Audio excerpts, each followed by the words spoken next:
Hindi lahat ng tao ay marunong o gustong magnegosyo. Pero hindi ibig sabihin nito ay wala na silang pag-asa yumaman.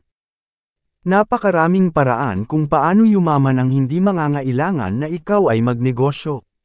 Iisa-isahin natin ngayon ang ilan sa mga ito, dito sa video na ito. Kung hindi ka interesado magnegosyo, malamang meron kang trabaho.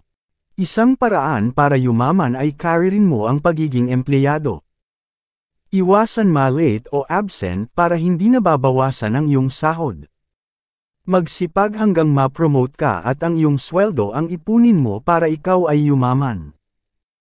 Alamin mo rin kung paano gumagana ang bonus system nyo para siguradong mapagtrabahuhan mo at ma-maximize mo ang bonus na matatanggap. Bukod dito, ang pagkakaroon ng property ay isa pang karaniwang paraan kung paano yumaman ang maraming tao.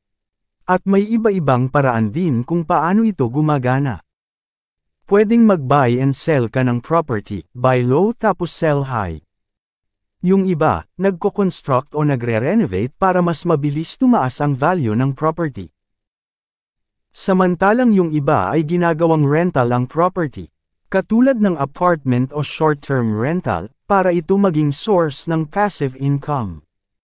Technically, negosyo rin itong matuturing pero hindi ito nangangailangan ng maraming oras at atensyon. Bago ko sabihin ang iba pang paraan, mag-subscribe ka muna sa channel namin. Paki-like din itong video at mag-comment ka sa baba. At kung nagawa mo na yan, balik na tayo sa listahan. Ang susunod na paraan ng pagyaman na hindi nagnenegosyo ay ang pag-i-invest. May iba't ibang paraan ng pamumuhunan. Pwede ka mag-invest sa mga stocks, bonds, mutual funds, at iba pa. Ang mga bangko, electronic wallet, at ibang financial institutions ay may mga produkto na inaalok kung saan pwede kang magsimulang mag-invest kahit maliit na halaga lang. Kung mas malaki ang ipupuhunan mo, mas mabilis rin ang maaaring paglaki nito.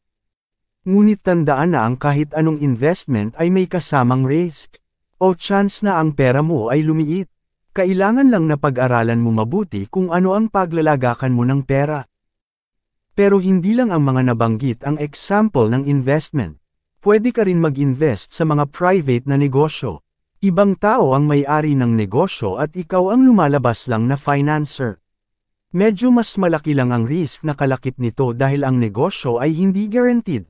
Pero kung gagawin mo ang iyong homework, at naiintindihan mo ng todo ang pinapasok mo, pwede itong maging mabilis na paraan kung paano ka yayaman. Isa pang paraan ng pagyaman na hindi ka magnenegosyo ay ang pagkakaroon ng intellectual property. Pwedeng meron kang imbensyon na pwede mo ibenta sa isang manufacturer. O kaya naman nakapagsulat ka ng libro, script, tula, o ng kanta. Ang mga drawing, painting, sculpture, litrato, at iba pang likha ay maaaring maibenta sa mga kolektor. Sa ganitong paraan, pwede kang magkaroon ng unlimited na pagkakataon na yumaman. Kailangan mo lang gumawa ng gumawa. Mas marami kang intellectual property. Mas malaki ang pagkakataon na may ibang tao na magkagusto sa mga gawa mo. Maraming tao ang walang sapat na kakayahan para makapagpalago ng isang negosyo. Ngunit meron pa rin silang kakayahan para yumaman. Kailangan lang nila alamin kung ano ang paraan na mas nababagay sa kanila.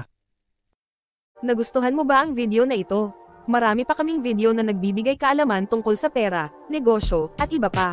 Mag-subscribe lang sa aming channel, mag-like, comment, at share, para mas marami pang makaalam kung paano manalo sa buhay.